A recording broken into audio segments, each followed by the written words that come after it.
Well, good morning, everybody. We're so happy to have you all here join us today. My name is Daphne Dixon, and I am one member of our Task Force Sustainable Fairfield, and we are just delighted to be with all of you here with us today, whether you're joining us live or watching the recording. Thank you so much for joining us for our Green Wheels webinar series. The Green Wheels webinar series is part of a much larger event called the Green Wheels Expo. The first Green Wheels Expo was in 2014, and our task force wanted to do an event to support National Drive Electric Week. So over the years, our Green Wheels Expo has grown to be one of the largest National Drive Electric Week events in the entire country. It's the largest in Connecticut and one of the largest in the regions. And it's just so important that we have these events to educate people on the opportunities for electrification. So I would like to really thank all of the members of Sustainable Fairfield who have put so much time and effort into our Green Wheels Expo event. So our Green Wheels Expo event actually kicked off on Saturday and has been going on for 7 days. But I'd just like to take the time to thank all of our task force members. It's been 100% commitment from this group of people.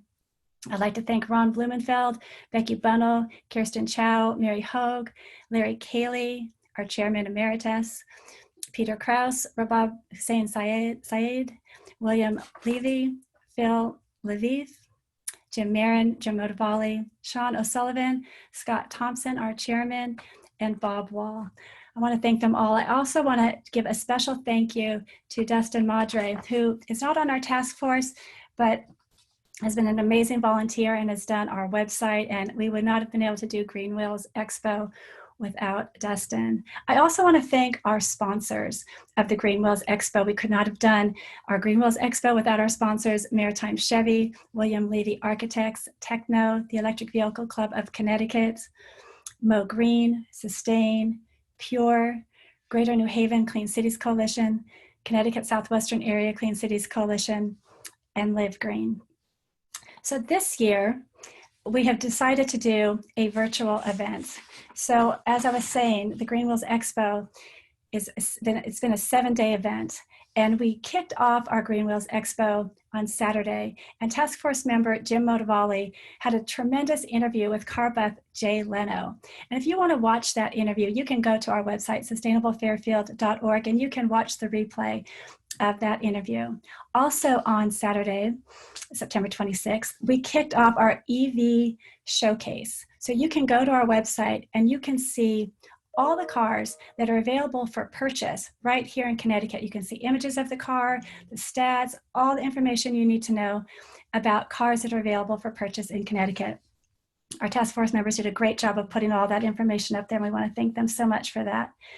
On Sunday, we partnered with the Electric Vehicle Club of Connecticut, and they hosted an EV car parade. It was magnificent. We started in Westport, and we drove through, and we ended in Fairfield. And you know, Westport is doing such a great job with EVs. They have 527 EVs registered in their town. Fairfield has 413 registered in our town.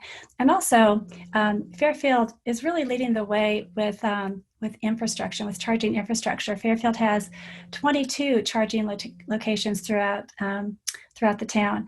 If you want to know more about where charging stations are in your town, anywhere in Connecticut or anywhere in the entire country, you can go to afdc.energy.gov and look for the charging station locator, and you can find charging stations anywhere. So that driving an EV is just as easy as driving a regular ICE car. So it's no problem anymore. We can always find a place to get a charge. So we had this great interview with Jay Leno. We have our EV showcase. We did this amazing car parade. And then on Monday, we kicked off our Green Wheels webinar series. So we started the week off with a discussion on how is Connecticut going to get to 125,000 EVs by 2025. So we had Tracy Babbage talk about the MOU. So there's a memorandum of understanding from 2013, and then also the ZEV Alliance agreements that commits Connecticut, along with several other states across the country and with countries across the world, to commit to electrification electrification, and our commitment in Connecticut is 125,000 vehicles by 2025. Also, we had Josh Kirstenbaum of Maritime Motors. They are actually taking delivery of 30 EVs this fall. So if you want to get behind the wheel and take a drive in an EV, go to Maritime Motors, and they will have 30 vehicles to choose from.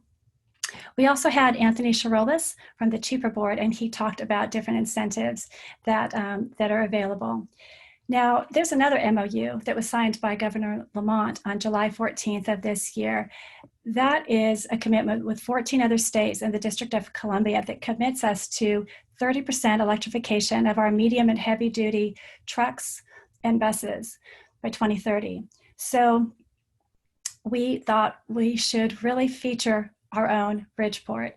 So Bridgeport is now the home of 2 Proterra electric transit buses. So they are there, they are ready to hit the streets. And we had Doug Holcomb of Greater Bridgeport Transit talk about these amazing buses, and there's more to come.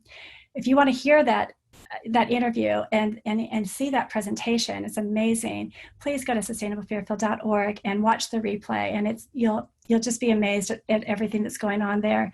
And there's more electric transit buses to come. On Wednesday, we talked with Joe Gwynn of Motor Power Systems about how can our businesses go electric.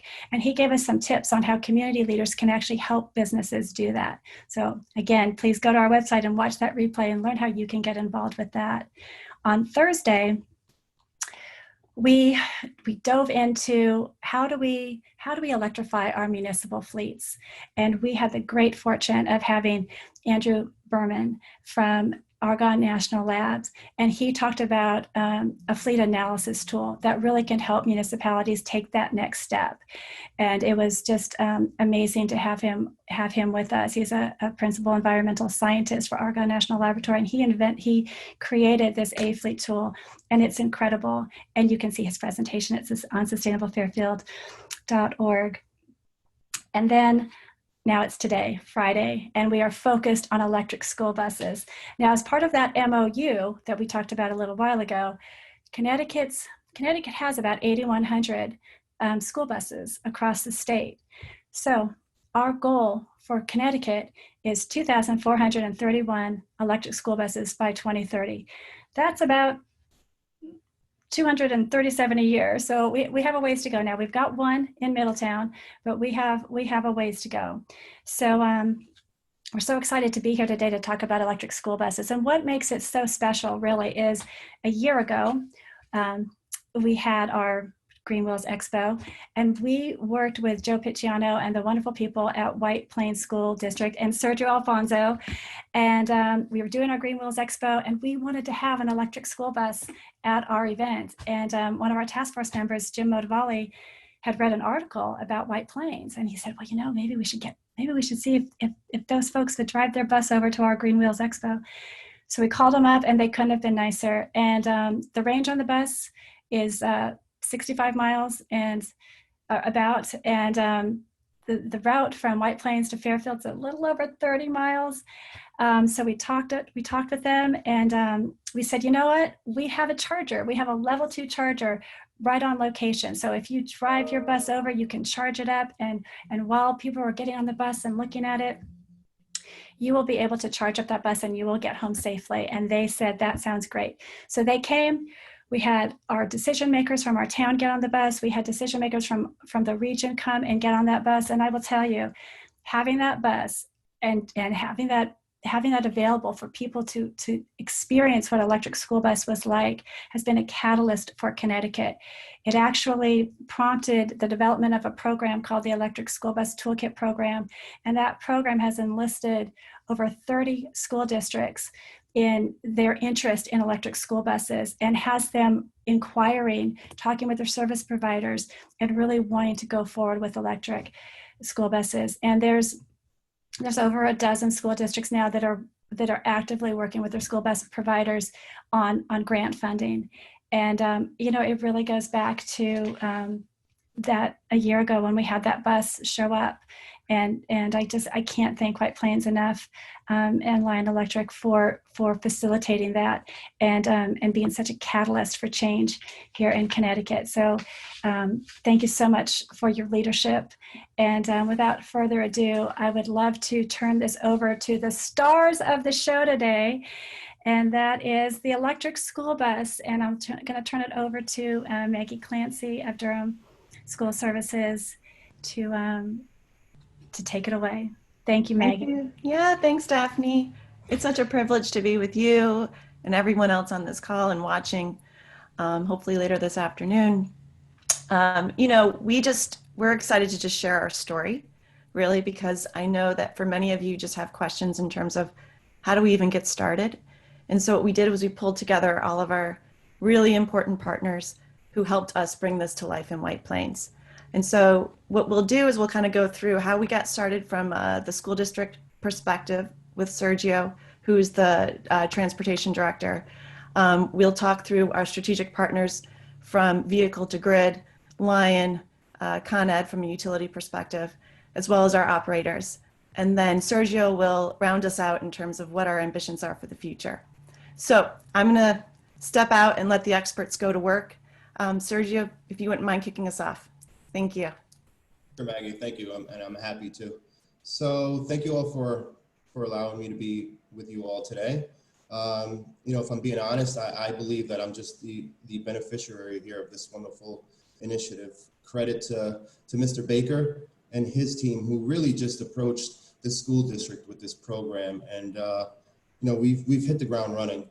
In a short period of time, we've managed to take this from a pilot program to incorporating the 5 electric vehicles into our fleet.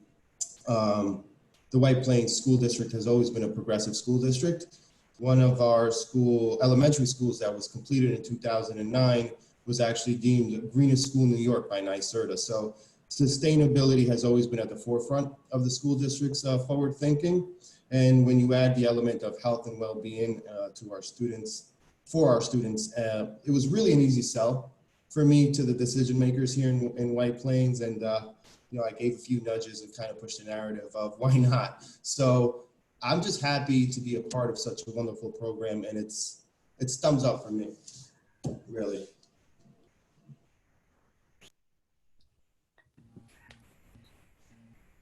Hey, Joe, what if Joe Baker, if you wouldn't mind just talking a little bit about the partners that once we were approached from the district, how that worked, and then maybe the partners that we brought in to help bring this to life. Yeah, sure. Well, good morning, everybody. And I'm Joe Baker. I oversee the motor coach operations for National Express Transit. So Durham School Services is a brand of National Express in the U.S. And I'm excited to be here. Just really quick on electric. When I was with Hertz Rental Car, I was a vice president in Los Angeles in 2013. And I got to drive one of the first Tesla Model X's that actually was manufactured at the plant right by LAX. And at the time, I didn't really know a lot about electric, but I was the first person for the company to drive the Model X from Los Angeles to San Diego down the Pacific Coast Highway. And talk about a cool experience to have the ocean on the right and to drive that vehicle, which made almost no sound.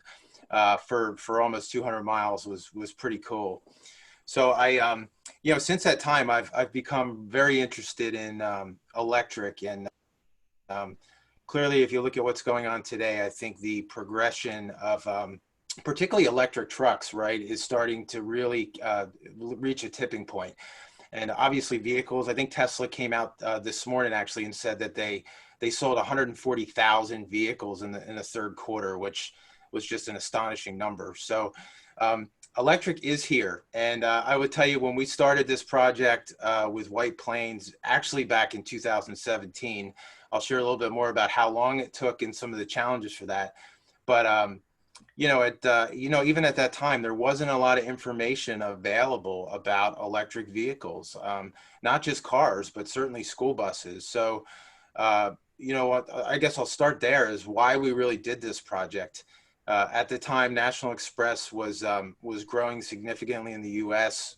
We had a large school bus portfolio, And it actually the idea came up over like a breakfast with a couple of us that were just talking about where things were going in the business. And a friend of ours that we still partner with named John Gilly, who runs a startup called Truck Tractor Trailer, actually pitched this whole idea of like putting partners together. And we had a lunch with Lion, myself and Lion, back in early 2017. And that meeting really evolved into an idea of how do we put the first electric buses in New York State. And at the time, Lion was still pretty small. They had a few buses running in California, but for them, obviously this would be a big deal. So we went up and toured the plant. We went up and saw the factory and learned a lot about the technology. And then we just decided that this was the right thing to do. So the real whys behind this, obviously, we had a great long history with White Plains School District. We've been partnered for I think it's over 25 years now. So we just thought this was a great opportunity to really make the school district be on the forefront of this technology and how great it would be for the community. And that's really where it started. It was an easy sell, as Sergio said. Dr. Ricca, the superintendent, and Sergio were more than able and willing to partner with us on this, and they were great partners. They were engaged in the process. They really helped us understand what their why and mission was, and we really tried to build the strategy from there with what I call the voice of the customer. So it started with us and Lion, and then the school district, and then from there things got really complicated. So I'll give you now the challenges. The kind of the second part of my point is really how much we learned about how difficult something like this could be. There was no playbook in place. Nobody else had done anything like this before.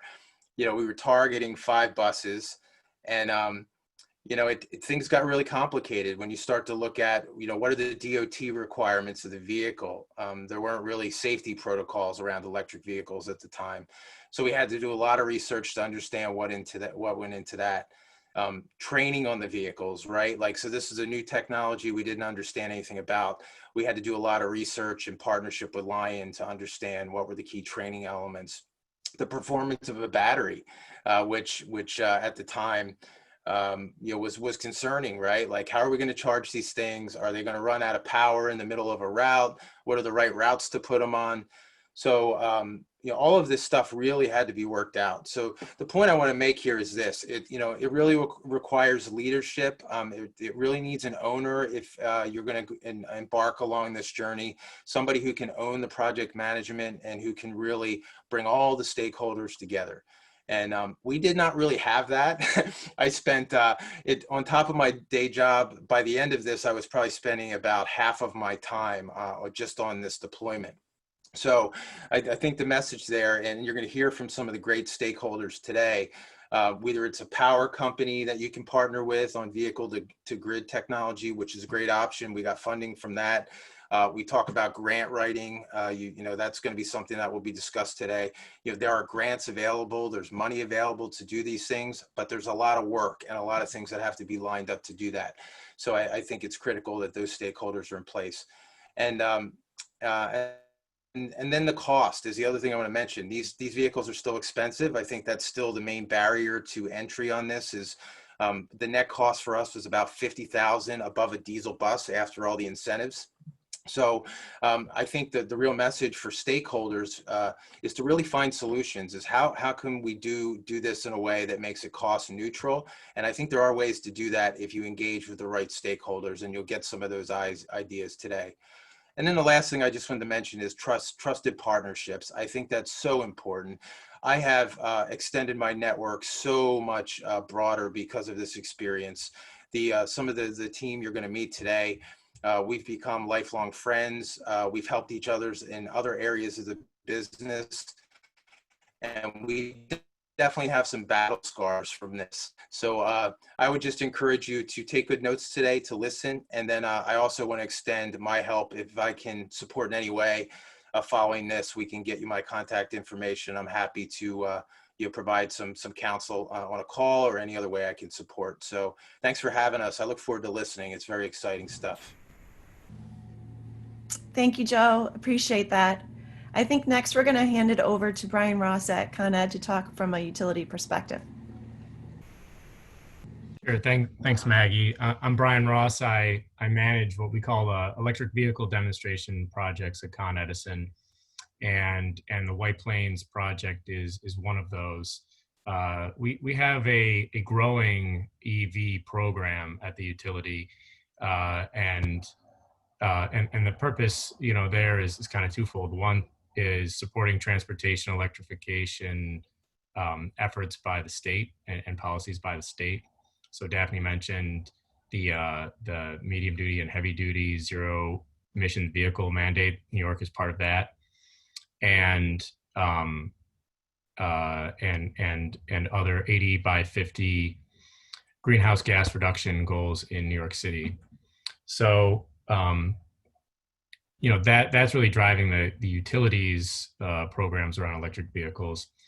If I take it back to 2017, when we were soliciting ideas for demonstrations, school bus V2G, vehicle to grid, was one of our focus areas. And part of that was policy tailwinds behind the vehicle segment, incentives available for the vehicles, and of course, support for cleaning up emissions around school children.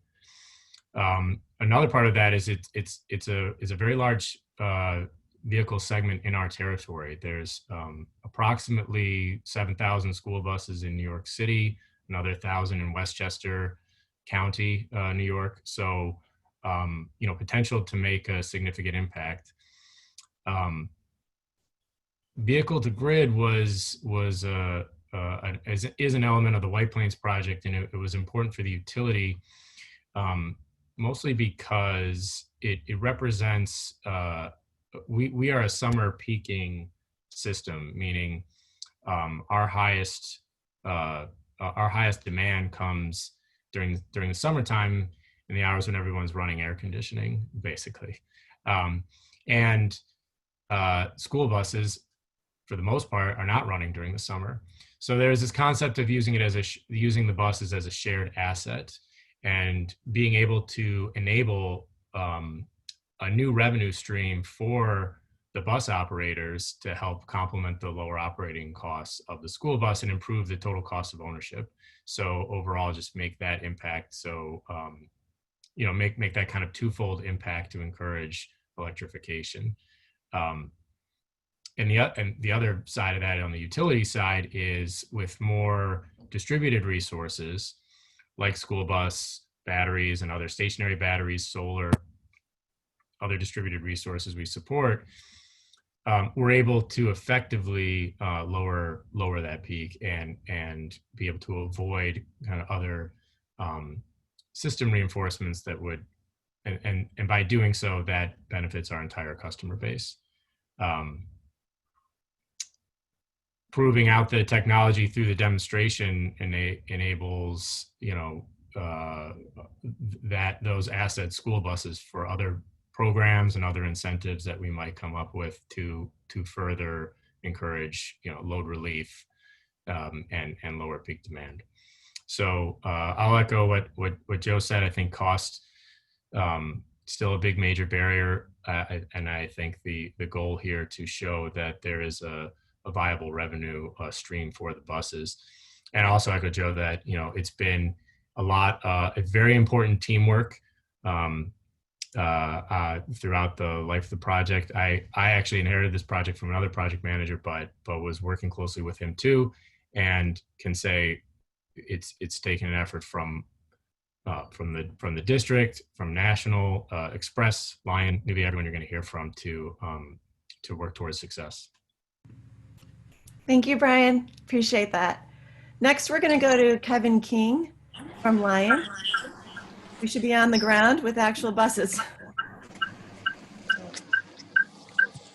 Just getting you. Are you there? No, not yet, Kevin. Hang on. I'm trying to get you here. There you go. Well, good morning to everybody. And as you can see, we're enjoying a beautiful sunny day here in White Plains, New York. But otherwise, I'm happy to be here. And I just want to say thanks to Joe and Maggie and to everybody who had the foresight to partner with Lion on this project. You guys are truly pioneers, and it was great for us to get a presence here in New York, and it certainly has helped create an awareness of our product in and around the metropolitan area, and it's hopefully one that we'll be able to expand on. We'll be forever grateful for that. Since the time that White Plains took delivery on these buses, there's been a few changes. One of which is now range. This bus right here on my right, your left probably, is a 65-mile bus. We now have buses that can go all the way up to 155 miles. We accomplished that through the addition of extra battery packs, which are located on the frame rails of the bus, just underneath where ordinarily you would see a drivetrain, transmission, and things of that nature. The Lion bus is custom made. It's purpose built to be electric. It is not a bus that is being retrofitted from a fossil fuel capacity to handle electric. This is a purpose built electric bus. And if you look at these two buses, they look very much alike. This bus over here is a steel frame, a steel body bus. This bus here, the Lion electric bus, is made of a composite material. And why we're excited about that is that in areas such as this, the Northeast. Steve, I'm so sorry. There's so much feedback going on. Could you turn your phone off? Oh, turn your phone off. How's that? Thank you. Is that better? Can you hear better? Okay. Way to Thank go, you so much. Good job. Excellent. Thank you. Thank you, Joe. Technology. But this is a composite body bus. So when you're putting down the salt on the road and things of that nature, you're not going to have the deterioration. You don't have the similar metals, which can be deterioration rust points on a bus. The stairwells, which are typically areas of deterioration, are not going to happen. It's a 100% composite material. So, we're very proud of that in our design. We put a lot of thought into the buses. Additionally, this bus is pulled in because the charging port is now in the front. Ideally, if we could go back in time, we would have put a rear charger on this bus because it would be better to back these buses in. Wasn't an option at the time. It is an option now. So we're continually improving the buses that we have out on the road. As we move forward here, again, you'll look, it seems like it's just two similar school buses. If you were to go inside the buses, it would appear to be the same, exception of the dashboard there. But here is where you see some real change. If you look over here, here is your diesel bus engine. Diesel bus has somewhere in the neighborhood of 2,000 parts. If you look over here on the right, the Lion bus, this is more of a power plant than an engine. There's approximately 28 moving parts on an electric bus. When people ask me, what is maintenance like on an electric bus?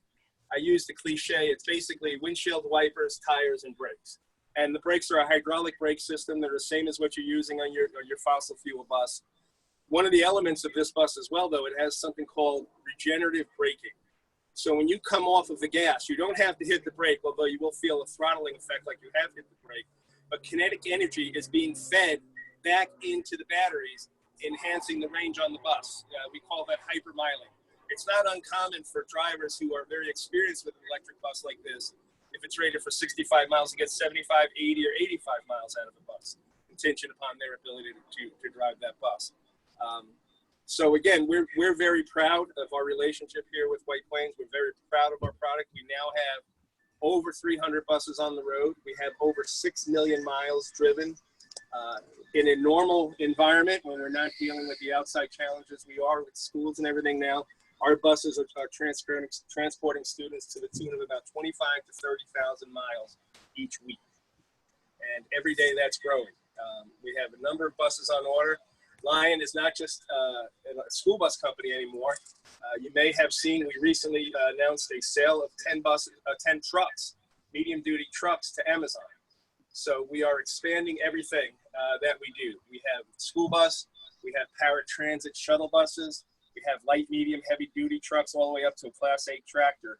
And Lion's commitment to electric is greater now than it's ever been, and we owe a lot of that to White Plains for having the vision and the guts to step into this product, because there was a lot of anxiety, and we'll be forever grateful for that. So that's just one other thing I'd like to include. Joe talked about training and understanding the product.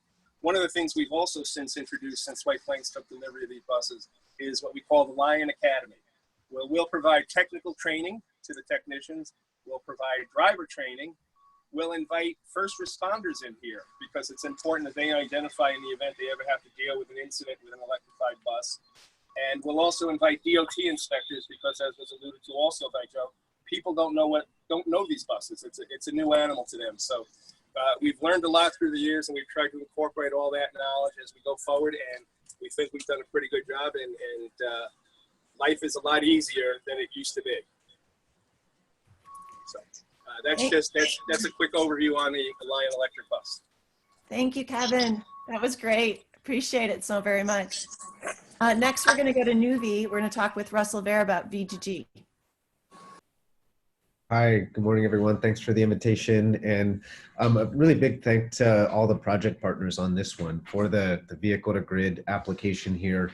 We really were treading a lot of new ground, and it included complications like retrofitting existing vehicles and what we call an AC vehicle to grid interconnection, which was a challenge for both Con Edison to work through and support, as well as to enable that configuration. So it's a really exciting technology and great to have the support from Con Edison. We see other utilities in the Northeast that are really supporting being able to use school buses as an energy storage resource, providing value to the grid during peak times. And we're starting to get some support.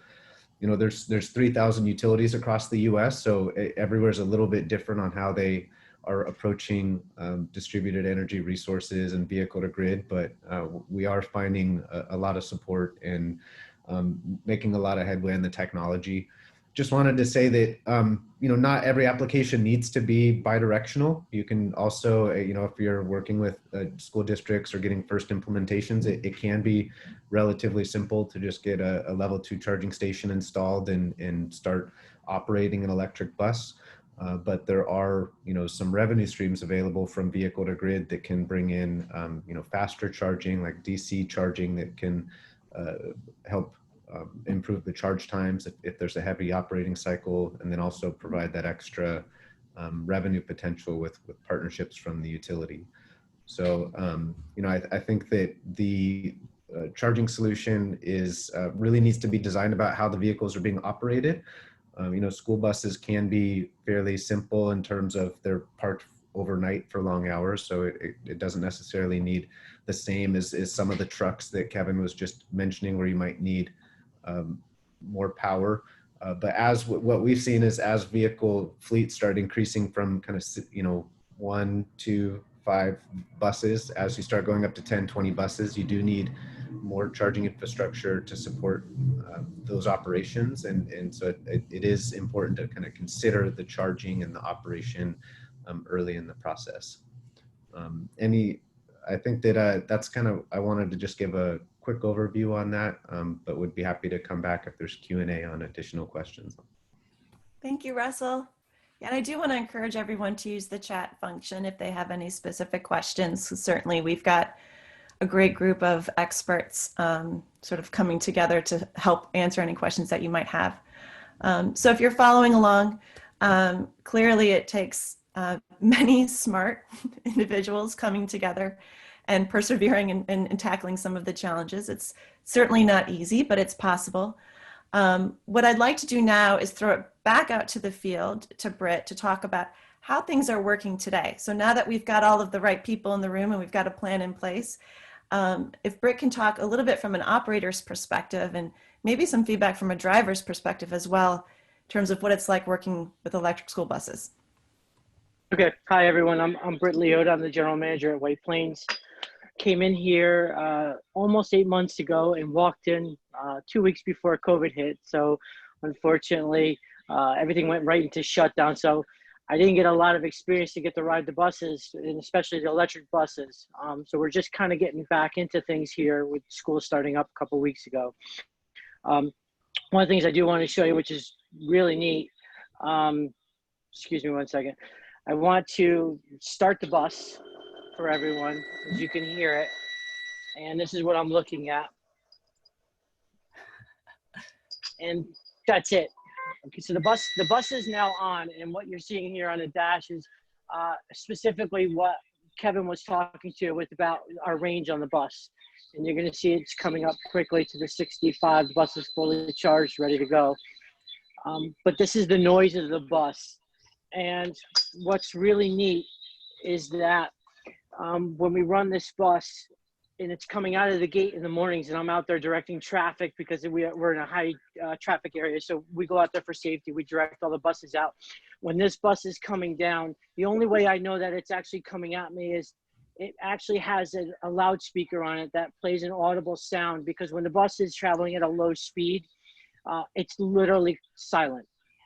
So we can't hear it at all. So they have to actually play some type of a little tune that the bus is traveling at a low speed, so that we know that it's out there. Because otherwise, if you were walking and you were not paying attention, you would not know there's a vehicle coming up at you, and especially the size of this thing, and you just don't hear it. So a couple things Maggie mentioned about the driver's perspective. One of the things about being a driver, and I've driven trucks for many years, I can tell you that one of the things is in New England, especially, when it comes to the elements are not forgiving when you're in a larger vehicle. And with that being said, when you're driving in the snow, one thing about a bus in particular, is a regular school bus with a diesel engine, is it's kind of like a ski. Okay, it's very light in the back end. And as soon as it snows, every district knows that we have all kinds of issues going on with buses being stuck everywhere. Well, one good thing about these buses is, with the battery packs being underneath them, it's throwing a lot of extra weight on this bus. And that helps with the bus in the snow. And I know that in the years that they've run this, last year there wasn't much snow, right? New England got lucky, but the year before we had quite a bit of snow. And everyone has told me that these buses operated excellent in the snow. They were heavy. They were able to maneuver around in the snow, go up and down the hills when it was snowing. The drivers have all told me, and I've had a lot of conversations with the ones that use them, and they've told me that the buses move very well up and down the hills. There's no real loss of power, which a lot of people would say, okay, well, you have a diesel engine versus an electric power grid that kind of pushes the bus. There's no loss of power. These things are able to pull hills without issues, and with a bunch of students on the bus. So that has never been an issue.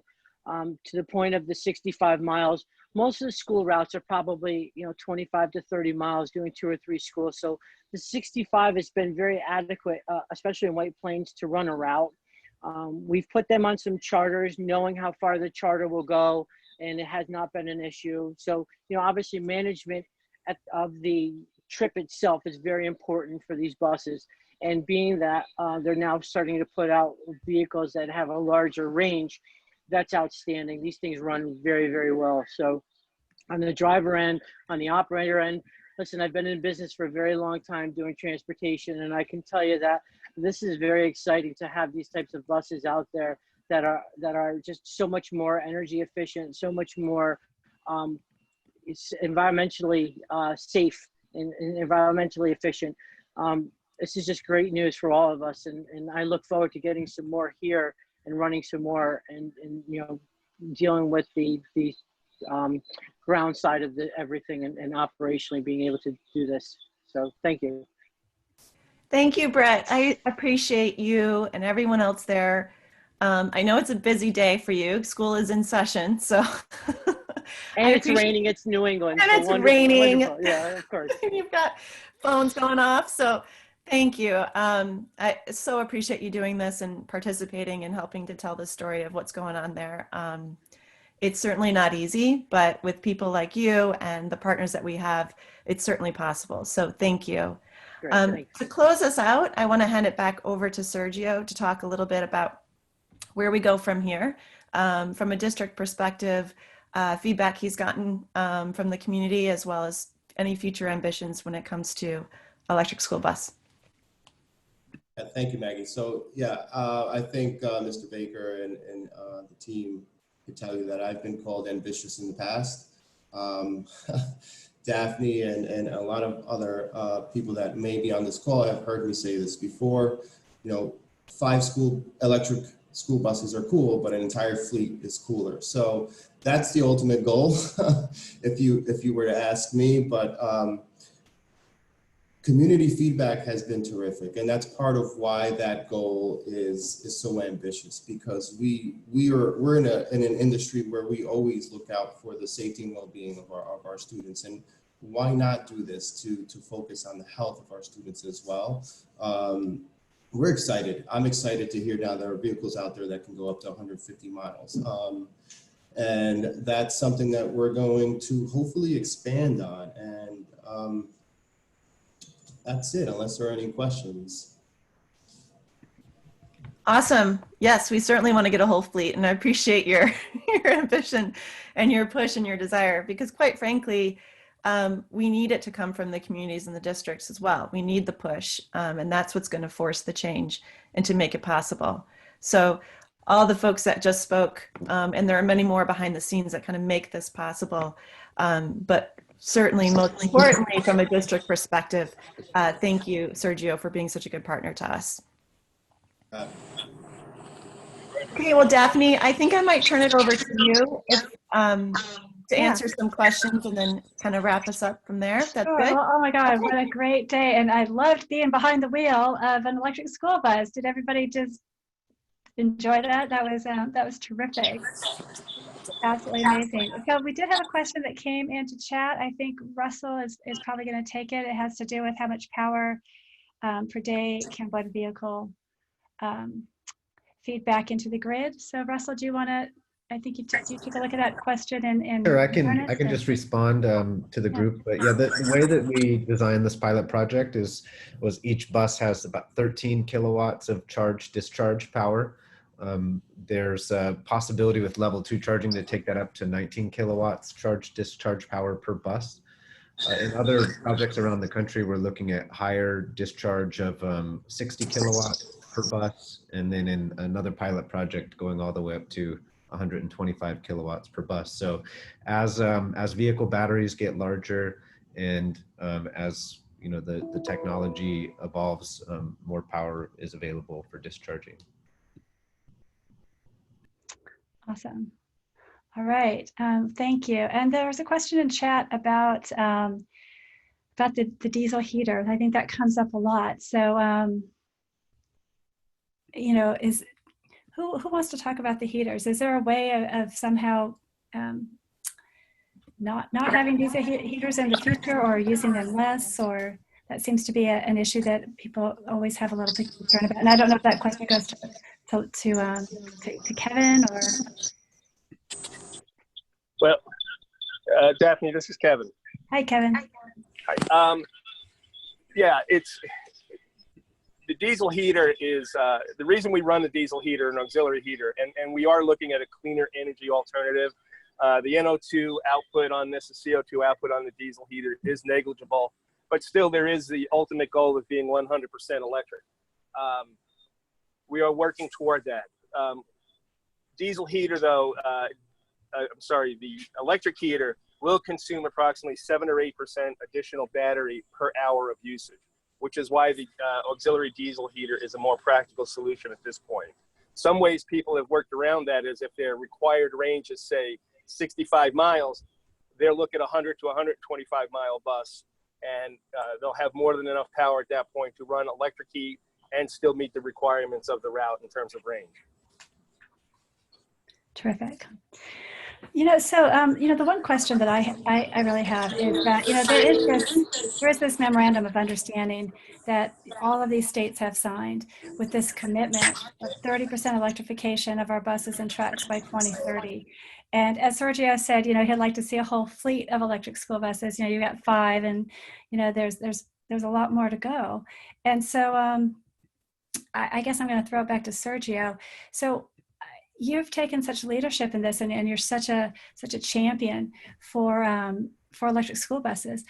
You know, what is it that you can say to other decision makers, to other school districts, to get them to move forward on this? Because I know in Connecticut there's like these 40 or 50 school districts that are, you know, there's some decision makers that are interested. There's a lot of community members that are intensely committed to this, but there's kind of a a hurdle. There's kind of you have to jump to kind of get to that next place of really all-in commitment to it.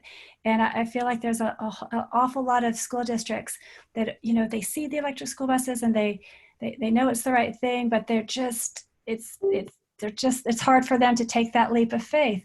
And I just am so in awe of your leadership. And I'm just wondering if you could provide some information or maybe some tips of courage or something to these, you know, the other school districts around that are looking at you and looking what you and this amazing team has done in White Plains, you know, for some guidance. Yeah, thank you, Daphne. And going back to what I said earlier, you know, the nudge of why not was an actual push. You know, of course, we're tipping our toe in the water and getting a feel for the temperature. Let's just jump right in. You know, this is a proven system here in White Plains. Look no further. It's now, we're going to go into year 3 of our electric buses on the road as part of our fleet. And I know there's some hurdles. I know there's some concerns and some challenges, of course, infrastructure being one of them. But again, here we are. Our buses are plugged in. We're going to look at the metrics, and I'm sure we have the metrics now of what that vehicle to grid data looks like. So I'm happy, and I'm happy to take any questions or comments offline.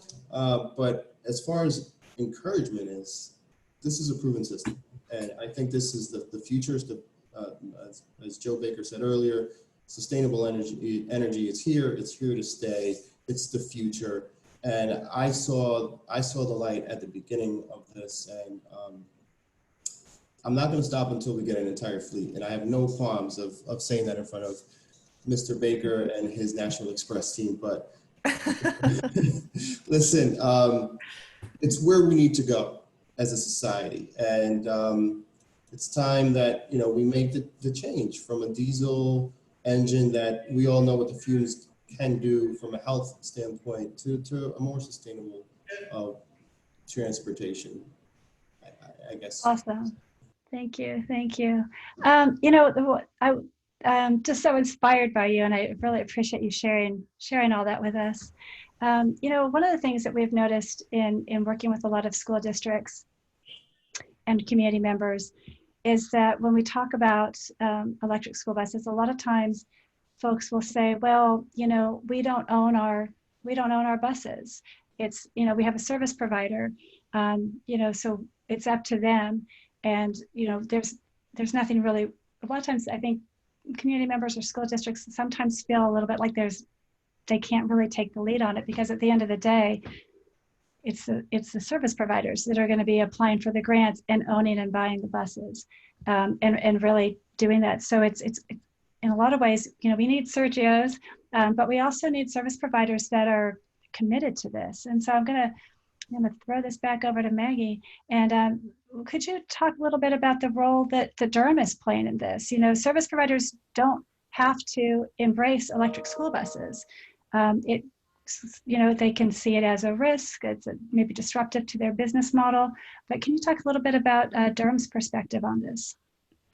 Well, you know, Durham is leaning in because we know that this is the future, and it's the right thing to do. And we have a small but mighty team that is solely dedicated on how we bring electric school buses to districts and anyone who really desires it. So we're committed to figuring out the best way to deliver that.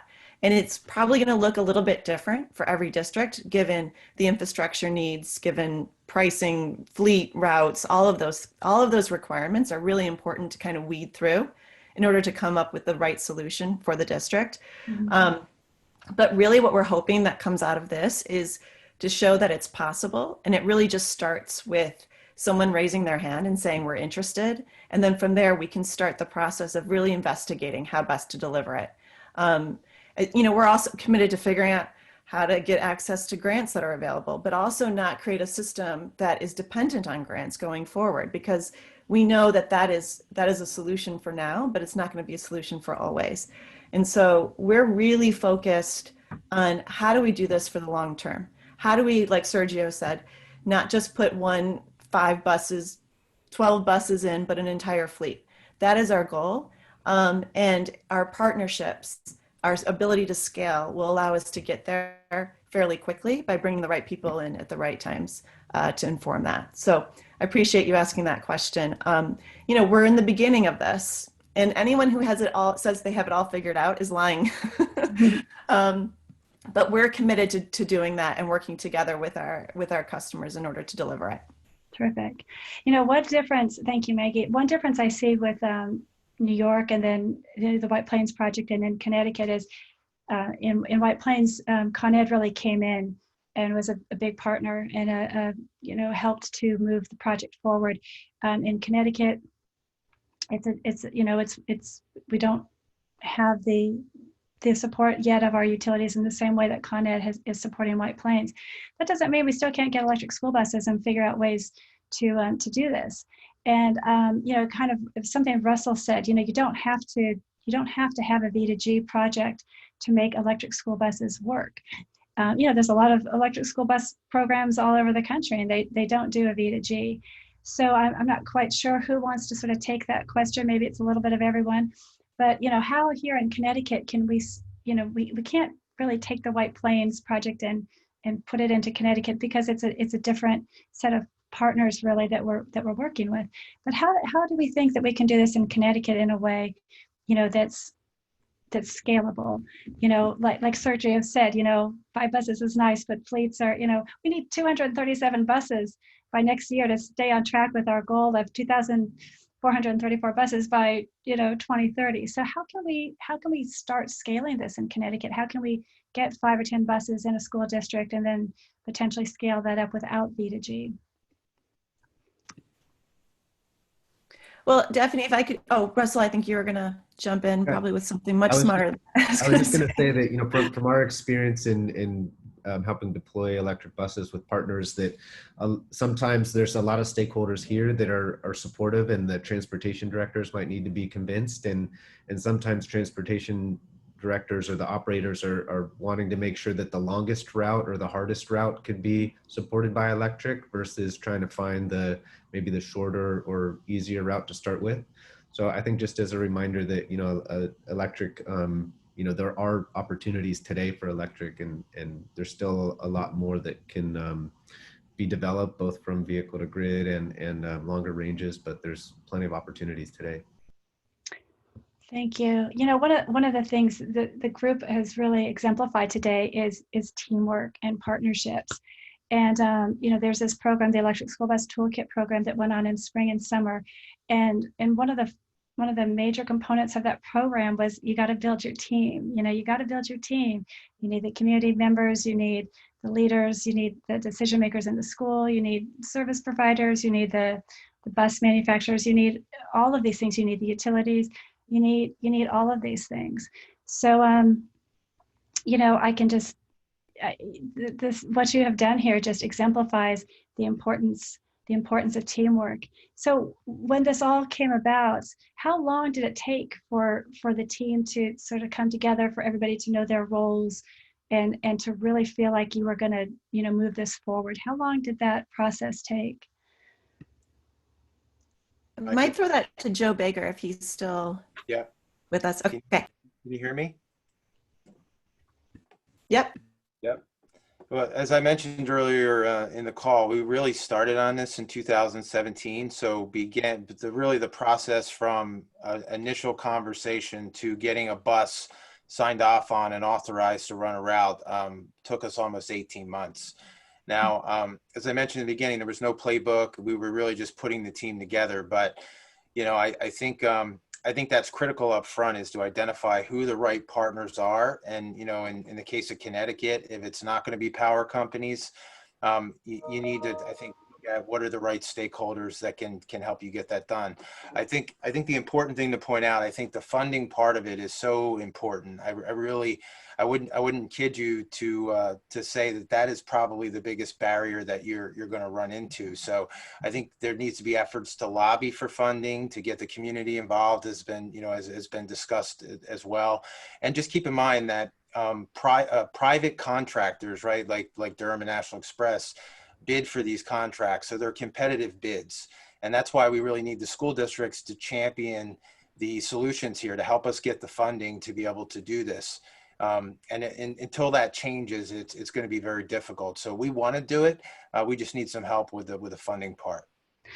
Yeah, that's an excellent point. And I think too, you know, when a lot of these community champions and school districts start to do this, I don't think they always, you know, they don't always realize that it's you got to have a little grit and you got to have commitment. It's not an overnight process. It does take time. And my experience has been, especially when you're going for grants, you really have to have your team together and sort of a project plan in place and be ready for those grant opportunities. I think what I hear sometimes is people say, well, you know, we can't afford the buses, and so we're going to wait for a grant. Well, you really can't wait for the grant to start getting ready for the project, right? You have to really form the team, have the vision, have the commitment, go for it and figure out that project plan. And then, you know, as you're saying, you know, you look for the grants, you look for potential opportunities, and you kind of, you know, build this project, and then also in parallel, look for those grant opportunities so that when those grant opportunities come, or maybe you lobby for them or something comes up unexpected, that you're ready to go, because those grant opportunities come and go very quickly. Those windows of opportunity are very slim. You got to get right in there and you've got to be ready to go. And so I think the message really is for any school district who wants to do this electric school bus, you know, project, get your team together, start working on it, and be open for grant opportunities, lobby for grant opportunities, and just really know that this is the future, and that in Connecticut we need 2,433 more electric school buses to meet our goal by 2030. And we congratulate Middletown for being the first town in Connecticut for having an electric bus. So congratulations to Middletown, and hopefully there'll be 168 more towns in Connecticut that will soon be joining you and be able to say that they also have an electric school bus. We are at the top of the hour. Oh my gosh, thank you. We can't thank you all enough, or we can thank you enough. Thank you for being with us. We have your contact information. I know other questions are going to come into us after this, and I know that you're all available. I know Sergio lives and breathes electric school buses, and he's always available to answer questions. So thank you all so much for joining us for our finale of our Green Wheels webinar series, Electric School Buses. Thank you all so much. Have an electric day. Bye-bye. Thank you. Thank you, everyone. Bye.